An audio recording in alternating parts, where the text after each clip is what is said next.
El instrumento de planeación de este país se llama Plan Nacional de Desarrollo.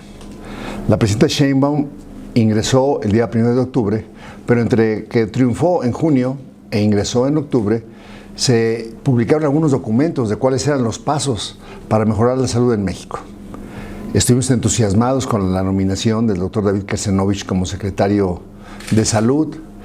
Estuvimos entusiasmados con las metas de la prevención como un modelo, la atención primaria a la salud y los planes que se pudieran tener para medicamentos. Lo pensamos cercano a la presidenta, fue su médico de ella. Entonces esto marcaba que había una confianza en la persona presidenta, persona secretario nombrado. Pero luego empezaron a llegar la cascada de nombramientos. Y entonces la ratificación del director del IMSS, la extracción de quien había sido el director para fines prácticos del IMSS Bienestar, que estaba ya trabajando de manera directa para meterlo ahora como director general del IMSS Bienestar, Alejandro Sbarch, que estaba en la COFEPRIS. Empezamos a ver la llegada del doctor Clark, doctor no en medicina, a la Subsecretaría de Innovación, y vimos ya consagrado ahora sí el Plan Nacional de Desarrollo en este febrero 28. Pero el antecedente de ley más importante se dio con la aprobación del presupuesto. El presupuesto o el paquete fiscal lo integran al menos tres grandes líneas. La primera línea o impuestos se llama Ley Especial de Productos e Impuestos, se llama IEPS, de Productos y Servicios, en el cual esperábamos que se incrementaran los impuestos a aquellas drogas legales, tabaco, alcohol, pues no vimos ningún incremento. Después, en la Ley de Ingresos, esperábamos que hubiera el respeto al fondo de casi 100,000 millones de pesos, se llama Fondo Nacional de Salud para el Bienestar, se llama FONSABI ahora, para poder atender las enfermedades catastróficas. Y encontramos en la Ley de Ingresos la disposición de que se tomara a partir del primer día de abril el dinero remanente. Remanente se llama al que no utilizaron, no que no se necesitara para usarlo. Entonces, mal negocio. Y por último, que les autorizaban a los gobernadores pidieran préstamos en adelantos de participaciones para poderle pagar al IMSS Bienestar lo que les debían o lo que tenían que contratarse. Entonces la Ley de Ingresos fue tóxica, como fue tóxico el que no se hubieran incrementado los impuestos especiales de productos y servicios. Y por último, el presupuesto de egresos de la Federación, que es la línea cual asigna el recurso para todo, medicamentos, profesionales, hospitales, y ahí nos encontramos con que el presupuesto del 2025 fue el más bajo en los últimos sexenios. De un presupuesto original del 2024 le disminuyeron el 11.3%, que en pesos significa 113,000 millones de pesos menos, con una crisis nunca antes vista. La crisis nunca antes vista es que el programa IMSS Bienestar, antes IMSS Oportunidades, antes IMSS Prospera, que está en 19 estados de la República, que depende del IMSS, que tenía un fondo especial de impuestos para su mantenimiento de alrededor de 27,000 millones de pesos en el 2024, pues no lo presupuestaron. Y entonces ahora en este enero, además de no tener el presupuesto para operar más de 87 hospitales, más de 6,000 unidades médicas, pagando el salario, pues el IMSS tuvo que hacer una junta de su consejo técnico para tomar de las reservas del IMSS ordinario para pagar hacia la población no derechohabiente. Con eso, lo que quiero comentarte es que todos los programas de la Secretaría, todos los 22 programas, porque la Constitución mexicana trabaja por programas, ¿ves? Si tú dices, vamos a combatir el VIH y SIDA, el programa se llama Programa para VIH y SIDA, y ves el dinero y lo sigues. Programa para vacunar, hay un programa, unas metas y unos indicadores para vacunar. Bueno, en el presupuesto de egresos, todos los programas disminuyeron de presupuesto. Adicionalmente, en el caso de los medicamentos y adicionalmente en el caso de un nuevo programa, el único nuevo que se estableció, que se llama Programa Casa por Casa, y que tenía 2,000 millones de pesos, pues lo que resulta muy interesante es que el presupuesto no está en salud, sino está en la Secretaría del Bienestar. Entonces, la atención casa por casa no la van a dar los médicos de la Secretaría de Salud para adultos mayores y personas con discapacidad, que es muy buena iniciativa, yo la alabo. De hecho, nuestras propuestas que hemos presentado en el Congreso con atención domiciliaria tienen que ver con eso. La gente que no se puede mover, tú atiéndela ya, con telemedicina, teleconsulta, acercamiento digital. Pero entonces el dinero no está allá. Y por último, quien va a operar el programa, pues son los servidores de la nación, que no son médicos ni enfermeras, entonces pues no va a servir de mucho. 2,000 millones de pesos usados solamente como bandera política para la siguiente elección. Bien. Entonces, ¿cómo nos encontramos hoy? Pues nos encontramos con un presupuesto que entró en el 2025, con licitación de medicamentos que debió haberse hecho y ya publicada en diciembre del año pasado. Pues estamos en marzo, no está terminada. Se han asignado apenas el 60% del presupuesto y falta por asignar el 40%. ¿Cuánto es ese presupuesto? Alrededor de 112 mil millones de pesos. El segundo factor que te decía, además de que bajó el presupuesto, es que los medicamentos los están comprando muy caros. El gobierno de López Obrador, con la corrupción y la asignación directa, en vez de utilizar, dijéramos, los mecanismos que da la Constitución de licitaciones internacionales, aduciendo a la corrupción, lo que hizo fue asignar de manera directa.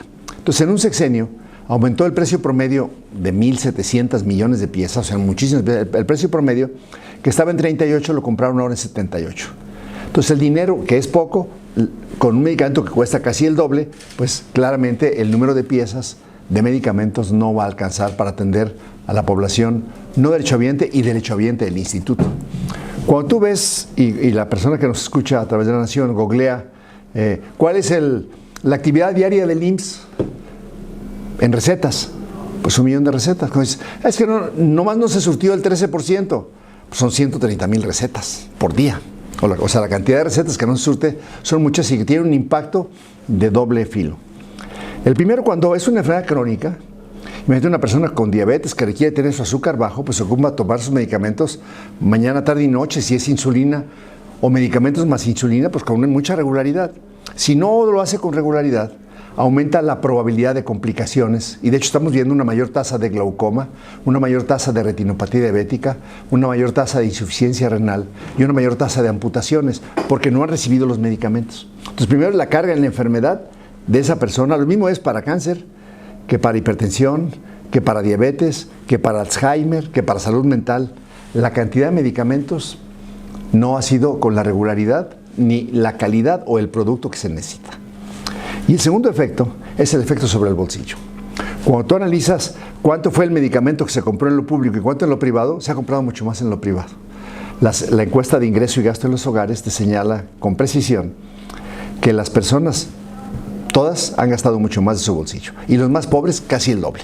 Entonces las personas, cuando son enfermedades simples como un catarro común, una gripe, una enfermedad diarreica, pues va a la farmacia, a lo más entra a la consulta y cuando no pide el medicamento lo toma del mostrador, con medicamentos pues. Pero cuando son medicamentos para padecimientos tan graves que angustian a un padre, como es el cáncer de un hijo, a un esposo el cáncer de una mujer el cáncer de próstata de su marido, a una familia con una persona joven y un infarto, que son enfermedades que se llaman catastróficas, porque gastan claramente, te gastas claramente más del 20% de lo que la persona tiene para gastar, pues es algo trágico, porque la persona inclusive puede morir. Y la persona vende sus propiedades, la familia se empeña todas sus propiedades para tratar de sacarlos. Y entonces hemos visto en México que se duplicó las personas que caen en pobreza por motivos de salud. De ese tamaño es el tema. Y bueno, hasta hoy por la mañana, donde vuelven a presentar el programa Casa por Casa, que lo presenta el secretario de Salud. Pero el programa está en la Secretaría de Bienestar y quien lo opera son los siervos de la Nación. Dicen, a ver, ¿cuál sería la lógica de un sistema que se pretende ser unificado? Yo esperaría que una persona adulta mayor con discapacidad o adulto mayor que tenga seguridad social, pues sea la seguridad social el que lo tenga. A diferencia de lo que planteó López Obrador de la megafarmacia y solamente tener 2 puntos de entrega, en esta licitación 25-26 están planteando 300 puntos de entrega. Entonces, pensando que terminen de entregar contratos a finales de marzo, estarán llegando los medicamentos para julio, agosto, septiembre. A los 300 puntos se irá la distribución. En las comunidades rurales, México es un país con más de 182,000 localidades de menos de 2,500 habitantes. O sea, son muchas. Ahí se encuentra el 30% de 130 millones de mexicanos. Es decir, casi 40 millones de mexicanos están en zonas rurales, que es más difícil de abasto, pero también de provisión de medicamentos, también de provisión de personal especializado. Llegan los pasantes y se van, no hay un seguimiento constante. Y claramente la carga de la enfermedad, de mortalidad infantil, en muertes maternas, pues es inmensamente superior en aquellas personas que además no tienen un acceso efectivo a la salud, por las condiciones que tú señalas. Para llegar al municipio más pequeño de México, que tiene 88 habitantes, y es un municipio que se rige por costumbres, que está en Oaxaca, pues estará 7 horas del lugar más cercano. Pero también con 88 personas, tú vas diseñando un modelo de salud que te permita llegar con camionetas y vas dejando, pues, los medicamentos más usuales para esa zona.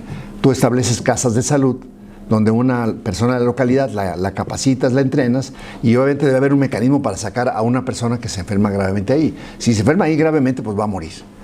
Pero también es muy complicado, no hay ningún país en el mundo que en una zona tan dispersa tú tengas un servicio médico full time. Pero sí un sistema de relaciones para que a través de la telemedicina, de la teleconsulta, de telesalud, tú puedas tener acercamiento con ellos.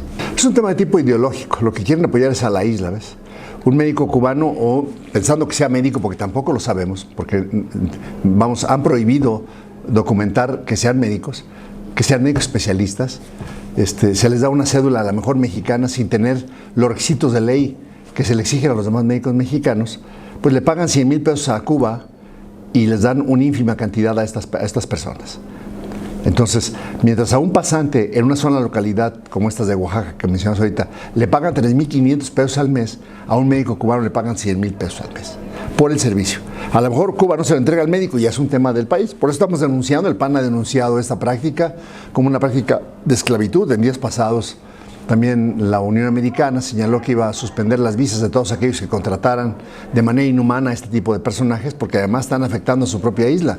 Están haciendo esto como un mecanismo de ingreso de dólares, y la presidenta Claudia Sheinbaum y el director del IMSS recién se reunieron con el secretario de Relaciones Exteriores de Cuba haciendo esto. Nos parece mal por varias razones. La primera, porque en México hay suficientes médicos, de todas las especialidades médicas. La segunda es porque le están pagando en exceso y es una competencia desleal. La tercera, porque están poniendo en riesgo la salud mexicana, no sabemos si son médicos siquiera.